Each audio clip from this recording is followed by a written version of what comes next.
3, 2, 1. Welcome in. Life in the Red podcast. I'm Chris. There's Steve. There's Parker. It is 3:17 p.m. on Wednesday, September 8th, 2021, year of our Lord, here in Lincoln, Nebraska. We got Buffalo coming to town on Saturday. We're going to talk some football. We're going to talk a little hoops. The schedule came out today. Another a step up in competition, certainly for Nebraska this week, moving from the FCS to the MAC, the Bulls from the MAC. So let's just get right into it, right? And we just talked about this before we got started. This game's interesting, and it's interesting for a lot of reasons that we'll get into. But this is something you said, Parker, is why is every game interesting right now for Nebraska football? Yeah, well, it's something that Sipple said a couple of weeks ago. Actually, I don't know if it was on the radio or on a podcast or I was talking to him in real life, or I don't remember exactly what the context was, but Sipple said it feels this way sometimes during referendum seasons. And that is, it is a referendum season to some extent.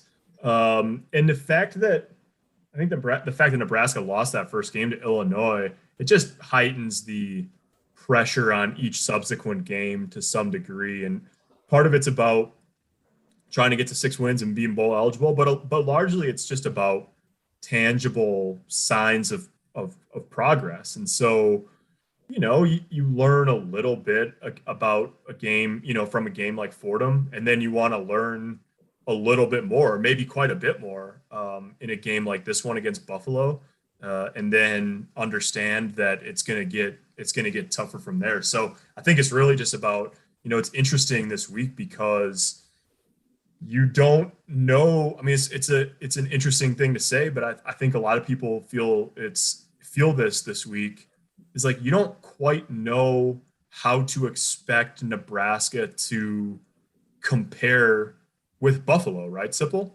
Like, you don't just look at it as across the board, Nebraska will just be superior across the board. So maybe depth-wise and overall, roster-wise, but I just find it to be sort of not exactly a measuring stick game, but I'll just be very curious what it looks like, on Saturday between the two teams. Oh, yeah. I don't even know where to start with the conversation. I mean, it feels almost like a do-over game for Nebraska to me. I think Buffalo poses some similar challenges that Illinois did. Probably a team that's fairly commensurate in talent to Illinois. I guess one thing I'm interested in is to judge whether Nebraska has a lot more talent than Buffalo. I watched Illinois play UTSA. So think about it. UTSA beats Illinois at Illinois in a night game and gets close to 500 yards. UTSA is an upper-level Conference USA team. Picked third in the division, but some people say they're good enough to win Conference USA. Buffalo considered an upper-level MAC team, so probably similar. I mean, in some ways, I wonder if Nebraska is basically an upper-level Conference USA or MAC team, if that's what we're looking at right now. A mid-level Big Ten team or a mid to lower level Big Ten team. Now, here's the thing. Nebraska can prove otherwise, and that's kind of what if you're a Nebraska fan, that's what you're hoping to see, right? Does that make sense? Yeah. Yeah. All right, Baz, what do you think? Yeah, I think you hit it perfect. Like I feel like Buffalo and Illinois probably have commensurate talent. Like I feel like they're similar. Maybe I'm way off base with that, but it feels like they're similar from a talent standpoint. So it is a look like how different is it going to look Saturday compared to 2 weeks ago? How different is it going to look Saturday compared to last week? Which who knows? But yeah, like it is kind of a statement game, and it could be a statement game for a lot of reasons. If Nebraska wins by 2 or 3 scores and looks good, you go, okay, maybe there's some progress being made there. Maybe that doesn't change your opinion on what's going to happen in Oklahoma in a couple of weeks, but maybe it gives you a little different, outlook going forward after that game once you get into conference play. Nebraska wins a close game, loses Saturday. then what? Then the resignation of failure probably sets in a little bit when you start looking at what's ahead. You're 1-2, when Yep. most people thought you'd be 2-1 at worst, and maybe even 3-0.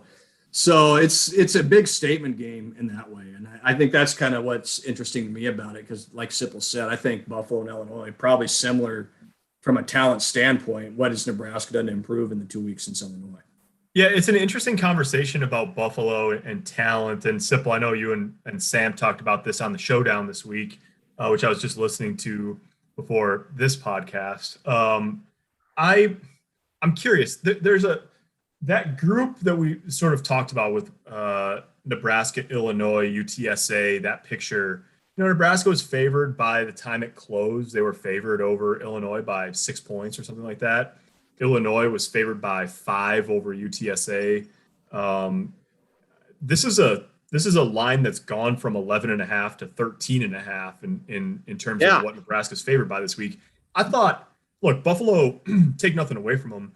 They played in the conference championship game last year. They lost a lot of talent off the team, plus the coaching staff.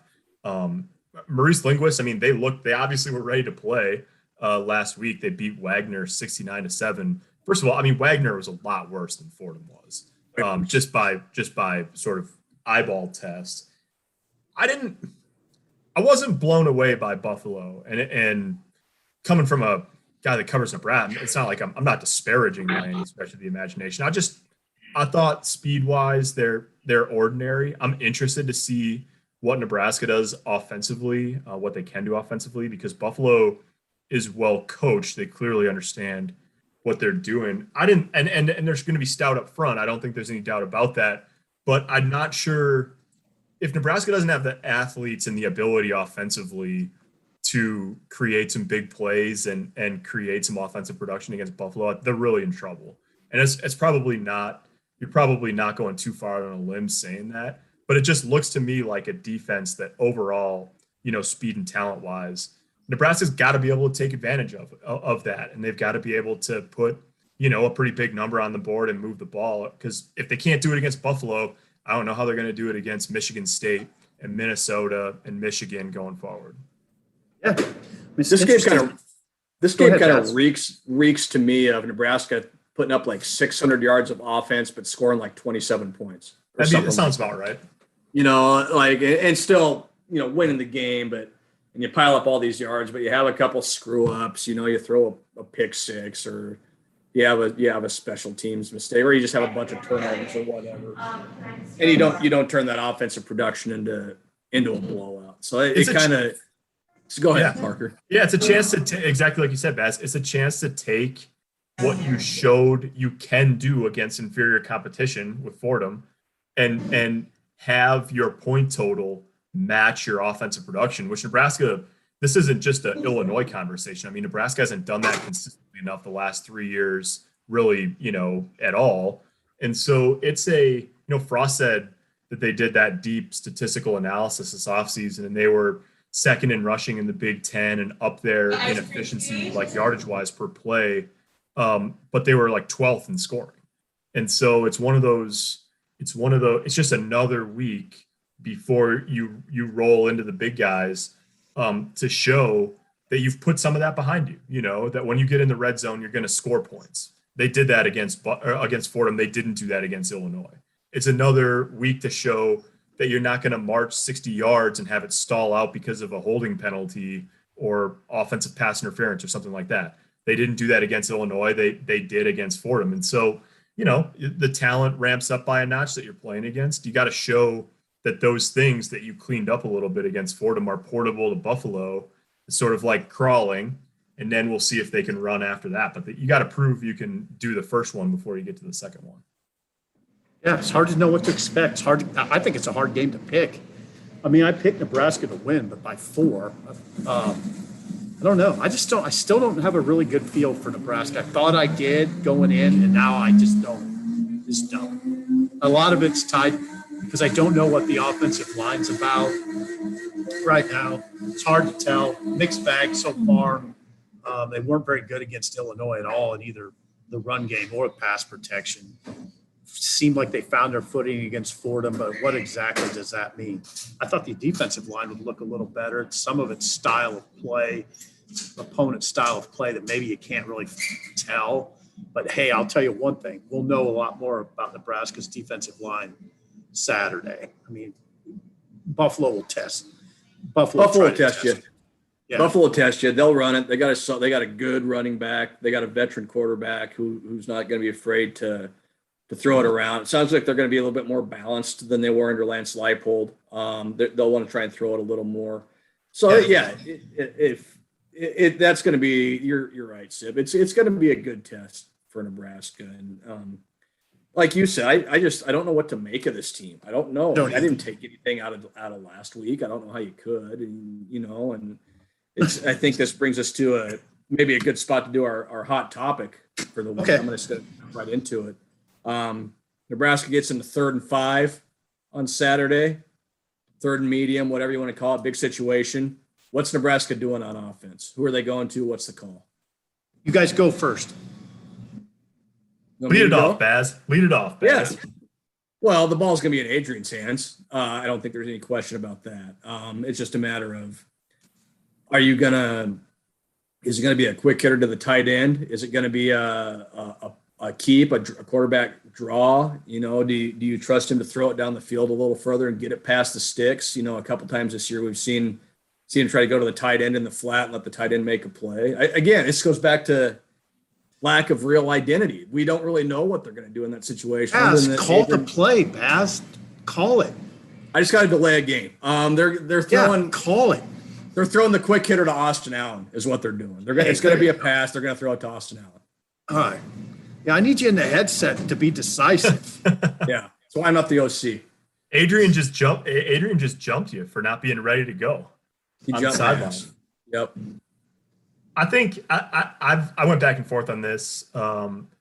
There is part of me that thinks that they had a 4th and 5, they went for it outer red zone, and they got Samori Toure on a crosser. I think that'd be a possibility. You'd like to be able to think they can run it. And Sipple, I think that one of the most interesting things we've seen over the first 2 games is a little bit of the triple option look. They've dressed it up. They've done some different things. But the bottom line is they're basically, at times through the first 2 games, they've basically run veer out of the pistol, with the option to give it on what is essentially inside zone, and then getting Martinez and mostly Samori Toure on the edge. And I don't know. I mean, you'd like to be able to line up and run inside zone and say we can get 5 yards doing this, but at this 3rd point, and 5, I sort of think, we think should that be impossible that you're running that you can get 5? when's the last time they did that, though? I don't know. Not probably since 1999, probably. I think that at this point that option look probably gives you as good of a chance of getting 5 yards as anything, because if you're light in the box, you can hand it off. And then after that, you're talking about Adrian Martinez, who's clearly your best playmaker on offense, and another guy trying to get to the edge and make it something happen in space. Okay, well, I'm just going with I hate to do this, but when you asked the question, my thought flashed exactly to what Baz said. I'm trying to hit the big tight end in the flat. That's what I always think when they're in that situation, 3rd and 4, 3rd and 5, get it to Austin Allen. Just have him get a defender on his hip, cut one way and get it to him. It doesn't have to be that hard. That's it. That's the answer. Shouldn't be that hard. It shouldn't be. And that's what makes it interesting, because like you said, Sip, they haven't been able to just line it up on whatever in 5 and say, well, yeah, we're going to get 5 yards. And it doesn't matter. No, they never do. Or Fordham or whoever. And we're sitting here talking about, they'll probably throw it to the tight end. They might try and get out on the edge and let somebody make a play. Like, they just can't line up and beat somebody. So, yeah, that's what makes that question so interesting, I think, is that go ahead. Sorry, Paz, I jumped you. No, go ahead. They started to get Austin Allen involved this week, too. I mean, against Fordham, 4 catches for 61, 45 of which came after contact. He's got the ability to drag a guy. And he can do a bunch of different things. Like you said, you can get him in the flat. You like him. If you can find a soft spot in the zone, just turn. He did that, once or twice. Turn around and get the ball to him. So, yeah. Allen and Toure, I mean, that's kind of your Adrian clearly trusts Amari Toure on third downs and in gotta have it situations. So I don't think you can discount that at all. And if you can protect and let Amari Toure work in the middle of the field, that gives you an option. But it does feel like at this point, you've got to have a situation where you're either getting the ball out of Adrian's hands really fast, or you're sort of designing that you're going to get him out on the perimeter and let him make a play, because they're not winning consistently enough in the middle of the field quickly enough to be able to say, we're going to line it up and run it at him. Or, they ran a staple concept against Illinois, crossers, and then the mid guy turns around and looks for the ball on the first third down of the game and flushed out and threw it away because they covered it up initially and there was pressure. So the reason I don't think they're gonna. The reason I don't think they're gonna run it is they're going empty on 3rd and 2. I don't. So on 3rd and 5, I don't see them lining up and saying, "Okay, we're gonna run our big running back at you," because I haven't seen that in years. Yeah. No, I totally. I agree with you. I think you'd like to be able to do that. Yeah. Oh yeah. They haven't. You guys can correct me if I'm wrong, but I'm pretty confident that in 166 snaps offensively or whatever they've had this year, I'm not sure they've run that quarterback draw one time so far. Good point. Straight up. I mean, they ran that all the time on third down the past 2 years, and I don't think they've run one yet. Now, why? They'll break that one back out as soon as it becomes a tendency breaker or whatever. But yeah, I don't think they've run that designed Martinez draw one time. No, because we've called for it a couple of times. Here it comes the QB draw. Empty on 3rd and 2. That's like what the defense is probably like, okay, that guy. But it hasn't been so far. Well, it goes back to what Brett Bielema said, right? Like the only guy we're worried about beating us is number 2. So when you go empty, of course they're looking at number 2 and him taking off. So yeah, that's probably a big part of that. All right. Any other football talk we need to get to about the bowls here? We need to do some predictions. Yeah. Predictions. Yeah. I'll go first. Go. Nebraska wins. I think it's 31-17, but it's not a pretty 31-17. Like, I think they score a late touchdown. I think they pile up a ton of yards, but I just don't think they get the production out of it. I think it's that classic Nebraska game where it's 600-plus yards, but they just don't have the production. I think Buffalo hangs around in the 4th quarter, and Nebraska wins by 2 scores, and it's 2 scores late. I sort of, there's part of me that wonders if they have an offensive breakout in them. I mean, this would be the week for it because it's going to get tougher from here. But it's really hard to just say that, like, to put that on paper at this point, to trust that, yeah, they're going to go out there and click on all cylinders and score a bunch of points. So I don't know. I think they win. And I think Buffalo covers. So why don't I say 31-24? Oh, wow. One score. Oh, wow. 31. I say 31-27. There you go. So we're pretty close. We like 31. I'm not that confident Nebraska scoring 31. That's my only thing. So yeah, I don't know. I think it's going to be a tense game. That's what I think. Yeah. I'm not real confident in them scoring 31. Like I said, I think they get one late. Like Buffalo's trying to make a play and they maybe break a big one and score just to kind of salt it away. I don't think Nebraska's getting to 31 easily by any stretch of the imagination. So, all right. Should we do a little hoops talk and get out of here? Yes. Hoops. Yeah. Hey, what was the schedule about? The Big Ten, the conference Nebraska plays in, released its conference schedule today, SIP. I did 4 takes on it for our website, Journal Star. Scalding hot. /Huskers. They're scalding hot takes. It's pretty loaded. I mean, look, it's the Big Ten. They're all tough. So, it's not like you say, well, this part's easy, this part isn't, whatever. But front end of it's pretty challenging. They go to Indiana, play Michigan at home in those first 2, those early Big Ten games, first week of December. And those come the same week that you're playing at NC State, you're playing Auburn and Atlanta. That 4-game stretch is pretty tough. When you look at January, they got 9 games that month. 8 of them were against teams that made the NCAA tournament last year, and the other one's against Indiana, who was on the bubble. So you play Ohio State twice. You play Rutgers twice. You you're at Purdue, which is probably the toughest road environment in the league. You're at Michigan State, which is probably the second toughest road environment in the league. And it's brutally hard. That feels like punishment. It's punishment. Yeah. And then you look at it and you go, well, wait a minute. Now, they also have a chance to make a statement because you go January 17th through February 18th, a 1 month stretch, play 6 or 9 games at home too. And if you're serious about taking a step forward, if you're serious about moving out of the basement in the league, take care of business at home. Go win 5 of those games at home, win all 6 or whatever it ends up being. So, and then you look at the non-conference, and they might get to 7 wins before Christmas. Which, look at the last 2 years, they've won 7 games all year. So you look at it, and then I think at first blush you go, "Whoa, that's tough." But that's every year in the Big Ten. Like, it's just hard in the Big Ten. It's a grind. But there's also some opportunities there, I think, for Nebraska to get off to a good start. You get Creighton at home, replacing its whole lineup. You get a bad at K-State team at home. You get your cream puffs in there as well. So there's a chance for Nebraska to build momentum and to have some positive stuff going into late December and January.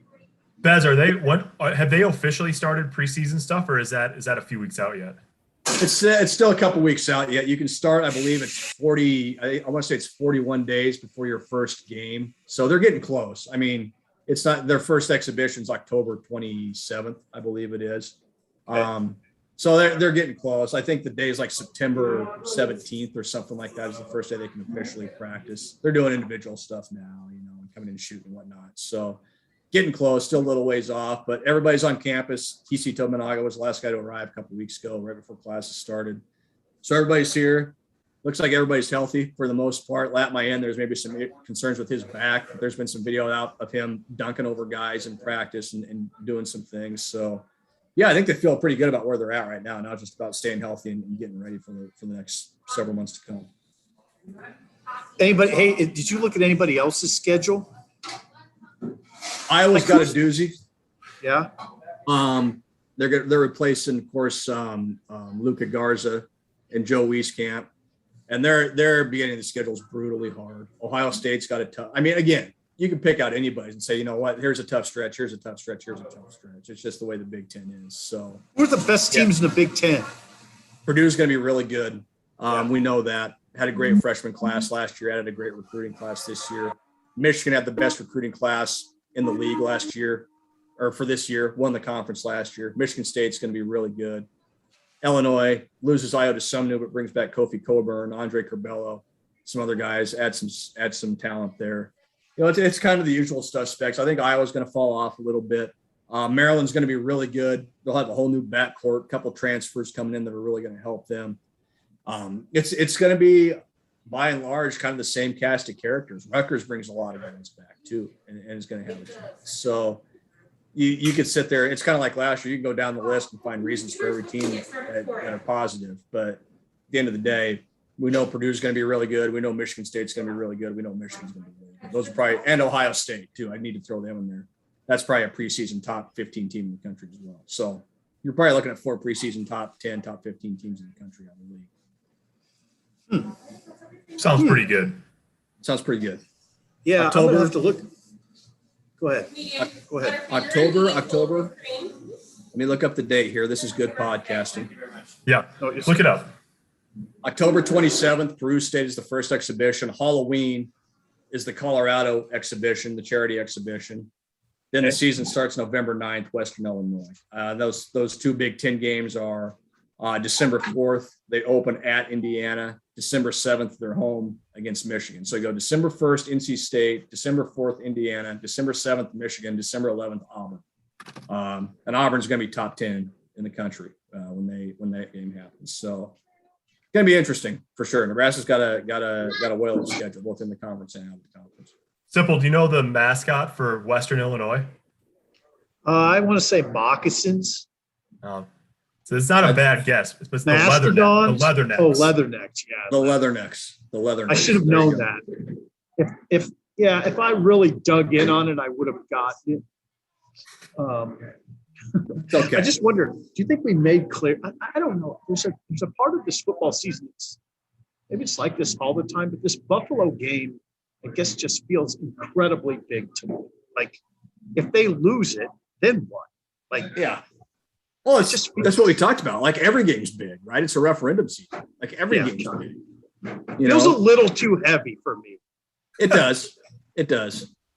It's a little Buffalo heavy. should not be a heavy game unless you're like Miami of Ohio or something like that. But yeah. How do you think, if it feels heavy for you, Sipple, how do you think it feels on the head coach? Well, I know. I don't even know what to say sometimes. This place is so bizarre. But that's where we're at. That's where we're at. This game is gigantic. I don't know how else to say it. They should fly that on one of those planes that flies above the stadium with the banner behind it, like before kickoff on Saturday. That would be a good one. We could, maybe the Journal Star would, that could be the marketing. This game is gigantic.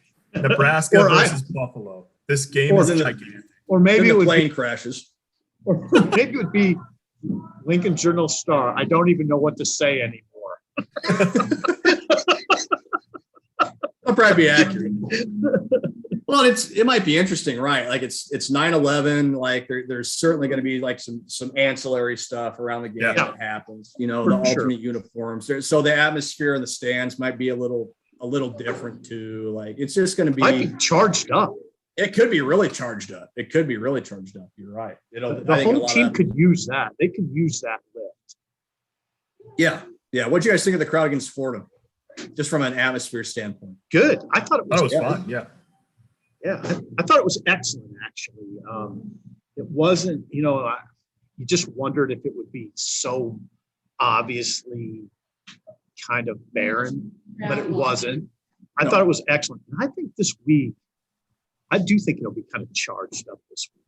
2:30 kickoff opposed to 11, kind of a representative foe. I think people understand this is pretty big. The fine folks that come to Lincoln and do some tailgating on Saturday need to make sure they hydrate, because the high temperature on Saturday afternoon, look right now, the weather service says 97. Parker, is that right? Yeah, it's going to be like mid to upper 90s on Saturday afternoon. Are you going to wear short pants, guys? Are you guys going to wear short pants? No, because it's like 64 degrees in the press box, and we sit right underneath the vent. Like 39. It's like Simple. You know this. It was a summer day on Saturday last week, and you were wearing a coat. Right. Yeah, I'll have layers on in the press box that I will then shed to go down to the. I might wear tearaway pants. How about that? It'll be like a basket. Like we'll get up to go down to the field. I'll just rip my tearaway pants off like that. You're right. It is pretty cold up there. I thought about you. You looked. I was mildly concerned about you. I thought perhaps I should bring a blanket next time, just to make sure, one of those reflective Afghan blankets. Yeah, just to make sure that you didn't become hypothermic. Bring a shawl. Yeah. Sipple's just wrapped up in a blanket, sitting in his chair. It's like he drove his car into the ditch in a blizzard, like in Cass County somewhere. He's just like, he's just trying to survive. He's just trying to survive until help comes. Okay, well that's help big. ain't coming. That might be the best information I've gotten all day. It's going to be 97 on Saturday. 2:30 kick, so you get right in the heat of the day too. Yeah, it's going to be mega hot. Hopefully they have a thermometer down on the field like they did at Illinois, so I can take a picture of it and post it on social media. Oh, was it hot? I didn't think it felt that hot. It was about 100 degrees on the field at Illinois when we were down there. Hello. That's pretty hot. Yeah. And that was an hour. That was an hour before the game at noon. So maybe I'm just being insensitive to the plight of the players. Well, you're a little tougher than the average bear too. Like you're a little more resistant to those things. I'm a Heat player for sure. You are. You're a Heat player. You're not. There's no risk of you cramping up. You're ready. Easy, Parker. See, here we go with the age stuff now, right? Right. We always got to turn this into an age discussion. I didn't mean it as an age conversation. We could go there if you'd like, though. All right, let's wrap this thing up. I think we've talked about it. Okay, guys, thanks for tuning in. We'll talk to you next week. We'll see what Nebraska's looking like heading into Oklahoma. Thanks for watching.